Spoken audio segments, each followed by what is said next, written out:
अस्सलामु अलैकुम वरहमतुल्लाहि वबरकातुहू। मैं हूं अब्दुल मोइज़ और इस वीडियो में मैं आपको गाइड करूंगा कि आप फूड पांडा के साथ एज अ शेफ़ या रेस्टोरेंट के तौर पर आप रजिस्टर होके पैसा कैसे कमा सकते हैं। और मैं आपको ये भी बताऊंगा कि आपको फूड पांडा के साथ ही रजिस्टर क्यों होना चाहिए। तो चलें आइए देखते हैं कि ये पूरा प्रोसेस आपने कंप्लीट कैसे करना है।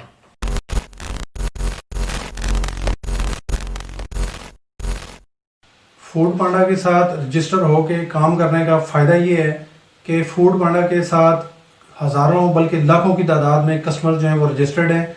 और आपने सिर्फ जस्ट जो है रजिस्ट्रेशन के बाद आपने अपने फूड आइटम जो है जस्ट प्रिपेयर करने हैं और प्रिपेयर करके आपने फूड पांडा के हवाले कर देने हैं।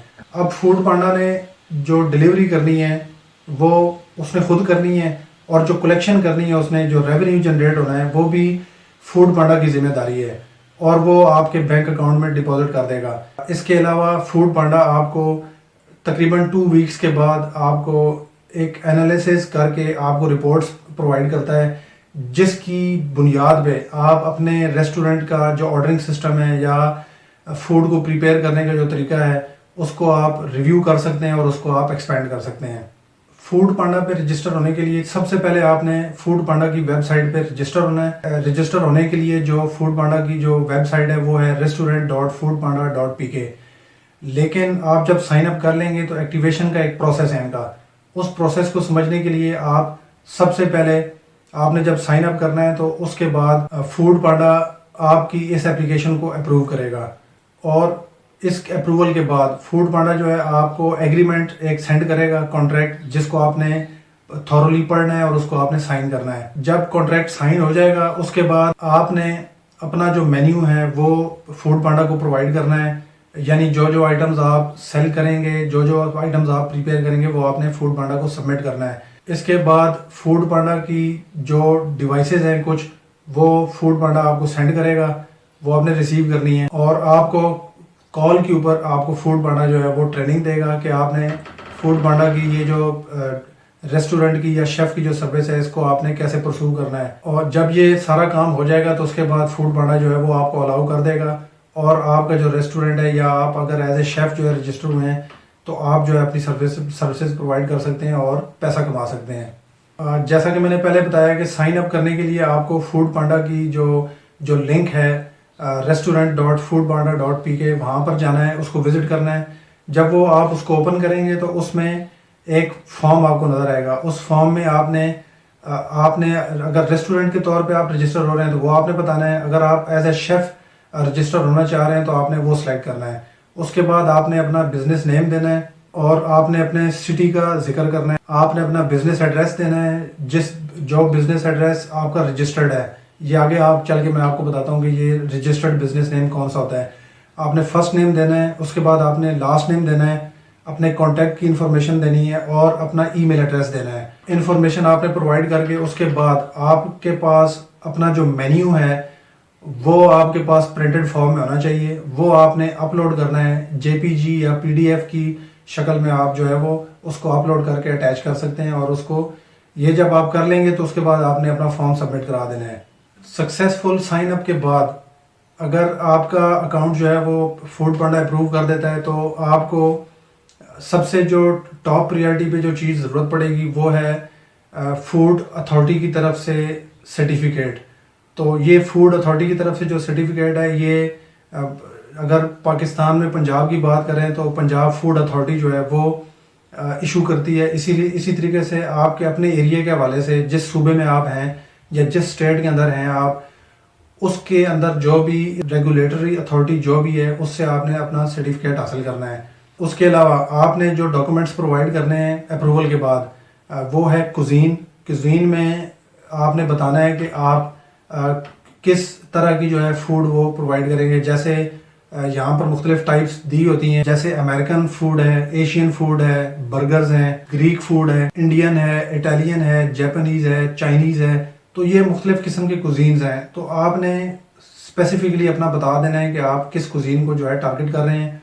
स्कैंड कॉपी मेन्यू की जो है वो आपने अपने पास रखनी है, वो भी आपको प्रोवाइड करनी पड़ेगी। हार्ड कॉपी भी आप रख लें तो बेहतर है। इसके अलावा आपने ये बताना है कि आप किन दिनों में ऑपरेट करते हैं, यानी संडे, मंडे, ट्यूसडे, कौन से दिन में ऑपरेट करते हैं, और उन दिनों में फिर कौन से आवर्स हैं आपके ऑपरेट करने के। मिनिमम ऑर्डर वैल्यू आपने अपने पास रख लेनी है कि कम से कम जो ऑर्डर है वो कितना हो सकता है, तो वो आपने वो इन्फॉर्मेशन भी प्रोवाइड करनी है। डिलीवरी के ऑपरेशन के कितने टाइम में आप ऑर्डर जो है, अगर आपके पास ऑर्डर प्लेस होता है तो कितनी देर में आप वो ऑर्डर जो है प्रिपेयर करके आप डिलीवर कर सकते हैं। जो भी स्टाफ आपका ऑर्डर रिसीव करेगा उसका नाम, उसका ईमेल एड्रेस और उसका कॉन्टैक्ट नंबर आपने प्रोवाइड करना है। इसी तरीके से जो मैनेजर होता है उसका नाम, उसकी ईमेल एड्रेस और उसका कॉन्टैक्ट नंबर, ये भी आपने प्रोवाइड करना है। इसके अलावा और जो डॉक्यूमेंट्स आपको ज़रूरत पड़ेंगे वो है नेशनल टैक्सेशन नंबर या नेशनल टैक्स नंबर, जो कि NTN होता है। पाकिस्तान में NTN इस्तेमाल होता है, मुख्तलिफ कंट्रीज़ में डिफरेंट है। तो ये जो टैक्स नंबर है ये आपने किसी जो रेगुलेटरी अथॉरिटी है उससे आपने हासिल करना है, और उसको भी आप अपने पास, वो जो सर्टिफिकेट होगा या जो वो नंबर होगा वो आपने अपने पास रखना है और आपने इसको फूड पांडा को प्रोवाइड करना है। इसके अलावा GSTN और GST जो टैक्सेस हैं इनके नंबर्स आपने प्रोवाइड करने हैं। डिलीवरी फ़ी, अगर आप डिलीवरी की फ़ी अगर आप इंक्लूड करना चाहते हैं तो वो कितनी होगी वो आपने प्रोवाइड करनी है। जो कंटेनर आप जो प्रोवाइड करेंगे जिसके अंदर फूड आप रख के उसको डिलीवर करेंगे उसके जो चार्जेस हैं वो भी आपने इंक्लूड करने हैं। सर्विस फ़ी, यानी आप जो ये कुकिंग करके इस फूड को प्रिपेयर करके इसके चार्जेस जो हैं वो कितने बनते हैं वो आपने प्रोवाइड करने हैं। इनवॉइस का प्रूफ आपने देना है। जो भी बिजनेस रजिस्टर होते हैं बेसिकली वो अपनी इनवॉइसेस जो है वो बनवाते हैं, उसके ऊपर उनका GSTN और GST वगैरह जो है वो लिखा होता है, तो वो कॉपी आपने प्रोवाइड करनी है। अपने पेमेंट्स को रिसीव करने के लिए आपने अपना बैंक अकाउंट नंबर जो है वो प्रोवाइड करना है। अच्छा, ये सारी चीज़ें जब आप कर लेंगे तो उसके बाद जब ये आप सबमिट करेंगे ये इन्फॉर्मेशन, तो फूड पांडा आपके साथ एक एग्रीमेंट करेगा। तो ये जो फूड पांडा का एग्रीमेंट है इसमें बेसिकली वो सारी जो है वो कॉन्ट्रैक्ट की वो चीज़ें लिखी होती हैं कि जिनके साथ आप एग्री करेंगे। ये सारी इन्फॉर्मेशन कलेक्ट करने के बाद फूड पांडा के साथ आपने एग्रीमेंट साइन करना है और आपने एग्री करना है कि जो भी इसके अंदर चीज़ें लिखी हुई हैं वो उनके साथ मैं एग्री करता हूँ और मैं सर्विस जो है वो प्रोवाइड करूँगा। तो फूड पांडा की कुछ फिक्स्ड प्राइस है रजिस्ट्रेशन की, वो आपने पे करनी है और उसके बाद आपका बिज़नेस जो है वो फूड पांडा के साथ रजिस्टर हो जाएगा। अच्छा, जब आपका बिज़नेस फूड पांडा के साथ रजिस्टर हो गया है और अब ऑनलाइन होने को जा रहा है तो आपको कुछ चीज़ें जानना ज़रूरी हैं, जैसे कि फूड पांडा कितना कमीशन लेता है। तो फूड पांडा जो भी ऑर्डर आपकी तरफ राउट करेगा, भेजेगा, उसके साथ वो 10% फूड पांडा चार्ज करेगा। ये जस्ट ऑर्डर प्लेस करने की बात कर रहा हूँ मैं। और अगर आप ऑर्डर जो है वो होम डिलीवरी के ज़रिए आप फूड पांडा की सर्विस को यूज़ करते हैं तो फूड पांडा होम डिलीवरी सर्विस देने के लिए आपसे 20% चार्ज करेगा पर ऑर्डर, और इसी तरीके से 2% कुछ और चार्जेस हैं वो भी मिला के, तो ये कोई 32% चार्जेस जो हैं आपको ऑर्डर प्लेस करने के, डिलीवर करने के, और उसके साथ एक 2% या 3% वक्त के लिहाज से जो भी फूड पांडा आपके साथ एग्रीमेंट करता है वो आपने चार्जेस पर ऑर्डर आपने पे करने हैं फूड पांडा को। तो ये जितनी भी चीज़ें हैं इसके साथ एक MOU एग्रीमेंट एक और आपने फूड पांडा के साथ साइन करना है, जिसमें बेसिकली ये टर्म्स एंड कंडीशंस होती हैं कि फूड जो है वो आपकी है, वो आपकी प्रॉपर्टी है। फूड पांडा जो है उसके साथ उसका कोई लेना देना नहीं है।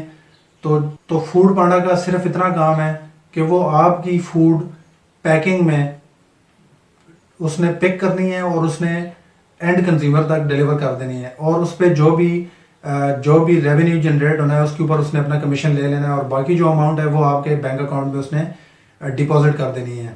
ये रजिस्ट्रेशन का प्रोसेस अगर आपने कर लिया है तो होपफुली आपका जो है वो रेस्टोरेंट, या अगर आप शेफ़ हैं, कुक हैं, तो आपका बिजनेस जो है वो रजिस्टर हो जाएगा फूड पांडा के साथ, और जब जो ही ऑनलाइन होगा तो आपके पास ऑर्डर्स आना शुरू हो जाएंगे और आप बड़ा अच्छा रेवेन्यू इससे जनरेट कर सकते हैं, बड़ी अच्छी कमाई कर सकते हैं। तो आई होप इस वीडियो से आपको बड़ी अच्छी इन्फॉर्मेशन मिल गई होगी। अगर आपको कोई क्वेश्चन है तो आपने ज़रूर कमेंट्स में वो पूछने हैं, और इन कंटेंट्स को आपने अपने सर्कल्स के अंदर ज़रूर शेयर करना है। अगर अभी तक आपने मेरे चैनल को सब्सक्राइब नहीं किया तो इसको सबसे पहले सब्सक्राइब कर लें और बेल आइकॉन के ऊपर क्लिक कर दें ताकि जो भी नए कंटेंट्स आए सबसे पहले उनका नोटिफिकेशन आपको मिले। इस वीडियो को देखने का बहुत बहुत शुक्रिया। जज़ाकुमुल्लाह खैर। अस्सलामु अलैकुम वरहमतुल्लाहि वबरकातुहू।